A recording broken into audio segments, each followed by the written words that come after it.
እንደው እብድ ነሽ ካላችሁኝም ወላሂ በሉኝ ዛሬ ይወጣልኛል ተናግሬ ማለት ነው።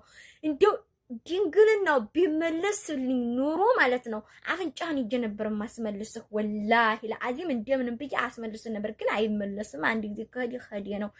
ይህም ሆኖ ሳለ እንደዛ እንደው ያ ረቢ ይሄን እንደው ለአንተ ይድረስህ አቦ ይድረስልህ ቪዲዮ ማለት ነው። ስለቦለኩ በውስጥ መላክ አልፈልግም፣ አይንህንም ማየት አልፈልግም። እና ምንድነው እንደዛ እሪ እያልኩ አረ መሪም ሰኩሪቱ እንዳይመጣ ብለህ ስትለምነኝ ነው እሪ እያልኩ ወላሂ ቀውጬው ነው የወሰድከው ማለት ነው። ከዛ በላይ ምን ልሁን ነው? አምቡላንስ ተጠርቶም ሐኪም ቤት ስላልገባውልህ ነው። አሞኝ ወላሂ ኢጃዛ ቤት ራሱ ያውቃሉ። አሞኝ ታፋያን ኩላ በቫዝሊን አሽቼ ነው ወላሂ 8 ቀን ሙሉ ቆስልስል ብዬ ማለት ያቁስሉና አሁን ምን አለ እኔ አላየሁልሽም ማለት እንደዚህ ብለኸኛል እኮ ስለው ከዛ በኋላ ምን አለ ይቅርታ ኪስ አይገባም እዛው ኪስህ እዛው ሽፋው አፍጥ ውስጥ ወጥፈው በቂጥ ወጥፈው ወላሂ እብድናትም ካሉኝ አዎ በቃ ብጃለሁኝ። እንዴት ነው የማያሳብደው? ድንግልና ያን ያክል ሰጥቼው እየካደኝ ልብሴንም አውልቄ አለመሄዴ ጥሩ ነው። እኔ ትምህርት ቤት ስማር መሪም ስጪ ሲሉኝ ማለት ነው አንደኛ ሐራም እንደሆነ አውቃለሁ፣ ምንም እንኳን ባልቀራ ምንም ባልል በሰዓቱ ማለት ነው። ሁለተኛ ደግሞ እኔ አባቴን በጣም ነበር የምፈራው፣ የጎረቤት ልጆች ራሱ ይፈሩት ነበረ ማለት ነው። እና አንድ ወንድ ጋር ታየውሽ በርበሬ ነው የሚያጥንሽ ስለሚል እኔ ሲጀመርም እኔ ፍቅር ምን እንደው የዛን ሰዓት አላቅም። በ17 ዓመቴ ነው አረብ ሀገር የመጣሁት። እንደዛ አፍኜ ይጄ በሰጠው ላይ በክብሬ ባገኘው ላይ እኔ አላየሁልሽም።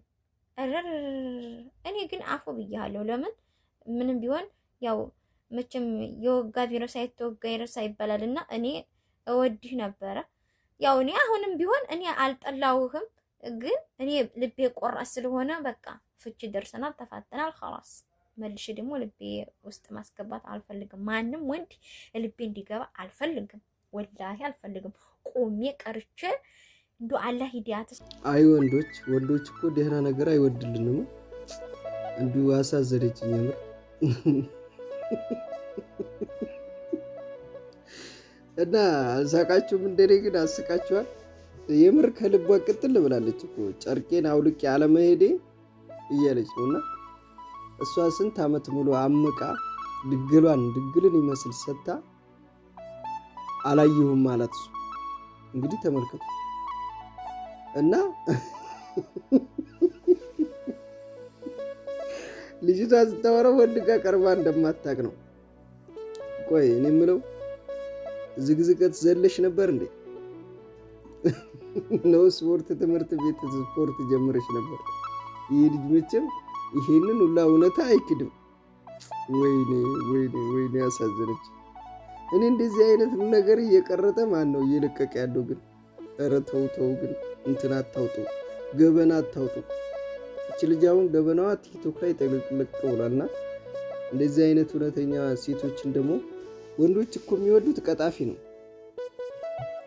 ያችኑ እንደፈለገች ሆና የምትመጣውን ነው እንጂ እቺ ልጅ እንግዲህ እውነቱን ተናገረች ያለውን ነገር።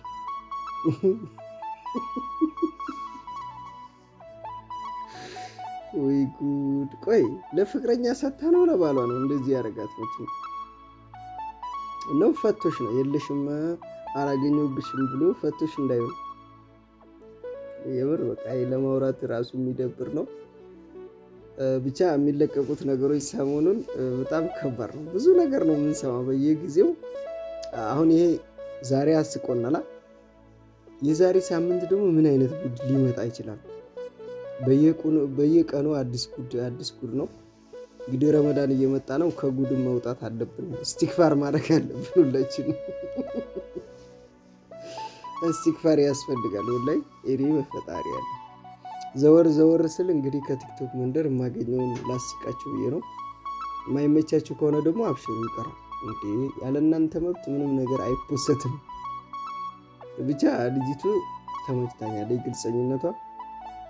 እና ወንዶች በቃ ኧረ ምን አይነት ከሃዲ ነው ይሄ! የባጃጅ ሹፌር በሉት በቃ ብዙ ለምዱ ነው። አያችኋል? ብዙ ሴቶችን እንዲህ በባዶ ያስቀረም አንተ አይወጣልህም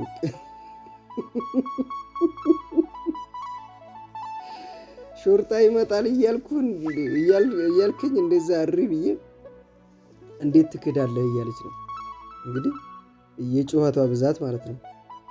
እና እንዴት አድርጎ እንደወሰደ እንዴት እንደጮኸች ሁላ ነው እየተናገረች።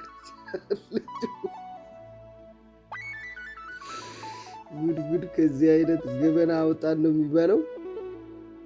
እና በጣም ነው ያሳቀኝ። እና እንደዚህ አይነት የዋሆች አሉ። እነሱ በኢሞ ነው ይሄ ነገር እያወራች ያለችው በኢሞ ነው። ግን ጓደኛ ተብዬ ወይ ደግሞ ጠላት ተብዬ ነው እንደዚህ አይነት ሪከርድ የሚልከው ወደ ሚዲያ ማለት ነው። የምር ይደብራል ማለት ልጅቷን መክሮ ማረጋጋት እንጂ የሷን ሪከርድ ይዞ ቲክቶክ ላይ እንዴ በጣም ይደብራል። የምሬ ነው። ምክንያቱም እሷ ከፍቷት ነው አይደለ? መምከር ነው እዛው ማስታረቅ ከተቻለም ደግሞ ማስታረቅ ነው። ይሄ ነገር እሷ ሚዲያ ላይ ይወጣል ብላ አላወራችም ስታወራው ማለት ነው።